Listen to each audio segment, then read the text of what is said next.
Olá pessoal, vamos então ver aqui algumas questões. Começando aqui, ó. A galera que utilizava o LFTS11 como garantia para operar derivativos passou um calor danado. Aí tem outro problema,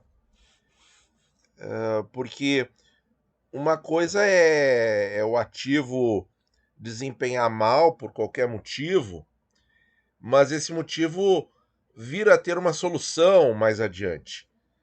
Aí você espera, isso é uma coisa que acontece. Agora, o problema é que esse ativo ele pode ser descontinuado a qualquer momento. E aí você não só vai estar pagando mais imposto de renda, como não vai poder esperar, não vai poder fazer mais nada. Então, essas coisas que acontecem na renda variável, pessoal, é que me deixam muito chateado, né, com o que acontece com os investidores, porque você não pode nem lançar mão do tempo para tentar tornar uma situação menos grave. Porque o ativo deixa de existir. É muito difícil isso aí. Então, quer dizer, eu estou cada vez mais convicto, pessoal, que não dá, não é seguro, tá, para o investidor pessoa física comprar ativo de renda fixa sob uma roupagem de renda variável. Isso aí não funciona. Não dá.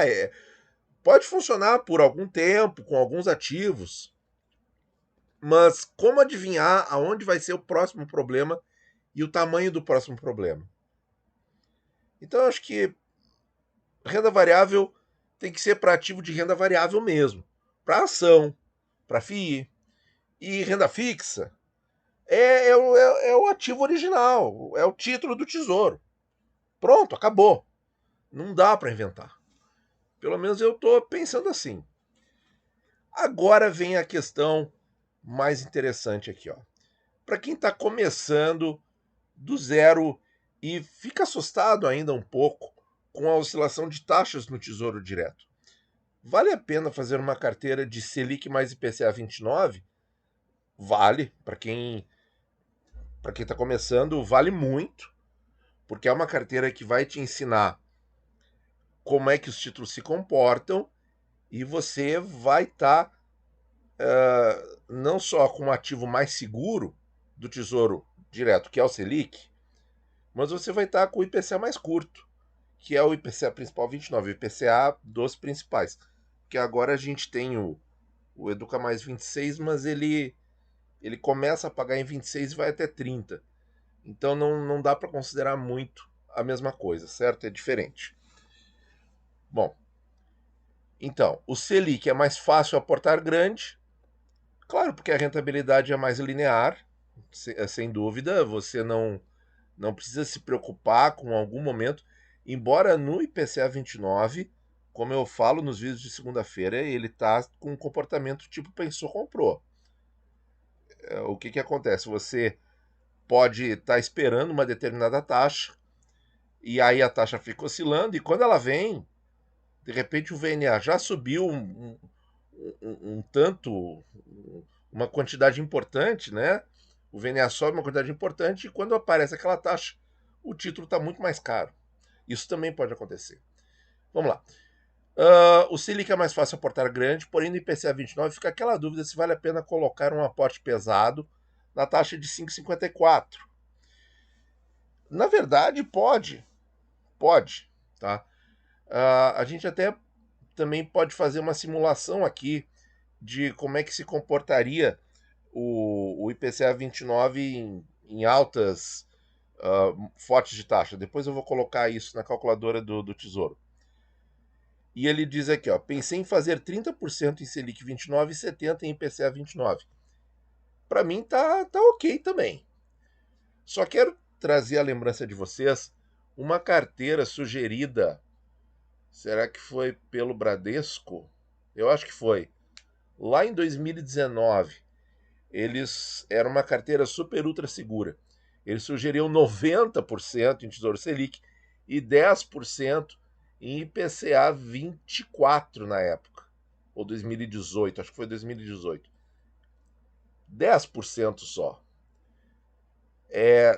E aí aí depois eu acrescentei, né, que você poderia ir aumentando isso gradualmente, à medida que você fosse se sentindo mais seguro, vendo que o Selic vai rendendo linearmente, que o Tesouro IPCA vai oscilando, mas você vai aportando e ele vai crescendo.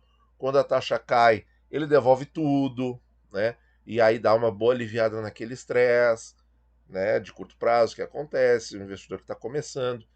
Então, isso dá para fazer. Você começaria já com esse desenho de carteira, 30 no Selic, 70 no 29, talvez você já deva ter algum conhecimento para se sentir bem à vontade com essa alocação. Ela tá certa, viu? Ela tá certa. Poderia ser meio a meio também. Meio a meio talvez desse uma tranquilidade maior. Mas isso tudo depende do feeling do investidor, né? Se vai colocar mais em Selic ou mais em IPCA 29. Hoje em dia, eu colocaria 100% IPCA 29. Mas isso sou eu. É diferente. Não sei há quanto tempo você investe e se está ou não começando agora no Tesouro. Então vamos dar uma olhadinha, pessoal. Como é que ficaria o preço e o comportamento do IPCA 29 para o final desse ano, pensando só em cenário ruim, só em alta de taxa? Porque se a gente, se a gente tem dúvidas se a taxa de 5,5 é boa ou não, então a gente tem que fazer uma simulação em que a gente vai deixar a taxa de 5,5 ficar ruim. Então a gente vai pensar só em alta de taxa, só em estresse e dor de cabeça, para ver como é que fica o desempenho do investimento, tá? Então vamos lá para a calculadora do Tesouro. Então aqui eu carreguei os dados com o fechamento do dia 5 de março, preço de 3.208, taxa do título um base point abaixo do momento que o nosso amigo escreveu a pergunta, inflação de 5%. Calculando aqui ficar até o vencimento, nós temos essa resposta aqui, os nossos 3.200 vão se transformar em 5.400 bruto, 5.000 líquido, rentabilidade líquida de 9,26% ao ano, nada mal. Agora, vamos pensar então nos cenários ruins que eu falei. Vamos botar para o fim do ano, né? 6 de dezembro, então, de 2024. E vamos começar pensando, sempre comparando com aqueles 9%, tá? 5,75. Então, a taxa sobe de 5,53 para 5,75.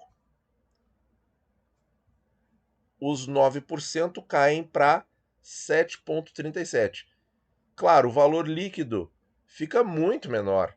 Por quê? Porque aqui eu estou simulando menos de um ano. E ficando até o vencimento são 5 anos. Tá? Então tem essa diferença. Por isso que o valor monetário cai bastante aqui. Mas vejam que no anual fica muito parecido. Claro, 7,3 é menor. Claro que é menor do que 9,26. Mas olha aqui, ó, a gente está simulando um cenário de estresse, em que a taxa de 5,5 vai parecer ruim, porque a taxa suposta seria 5,7 em dezembro. Vamos aumentar um pouquinho mais, vamos para 6%. Pô, 6%, pessoal.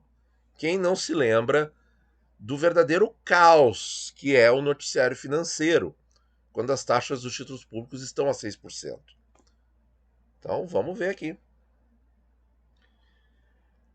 Mesmo assim, o IPCA 29 estaria com 6% de rentabilidade líquida. Líquida. Chegando em dezembro. Vamos ver 6,25, pessoal. No curto prazo, eles não passaram disso. A taxa máxima do IPCA 45 foi 6,6, né, pessoal? Mas o IPCA 45 tem muito mais prazo. E o prazo a gente sabe que determina muito o risco. Olha só, 5%. Tá no positivo, pessoal. Tá no positivo. Está no positivo. E a taxa está para 6,25.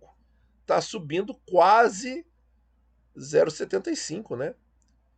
Agora vamos colocar 6,5, que é muito próximo à taxa máxima que o IPCA 45 atingiu ano passado, sendo que o IPCA 45 é outro nível de risco de marcação a mercado, que é o que a gente está vendo aqui. Aqui é o IPCA 29. Ele é muito resiliente, muito resistente. Vamos ver. Mesmo assim, pessoal, ele dá positivo em dezembro, com uma rentabilidade líquida de quase 4%. Tá ali a calculadora do Tesouro Direto que não me deixa mentir. Então, voltando à pergunta, vale a pena um aporte pesadinho na taxa de 5,54? Assim, avaliando risco-retorno, eu só coloquei taxa braba ali, pessoal. Vocês viram? Taxa subindo.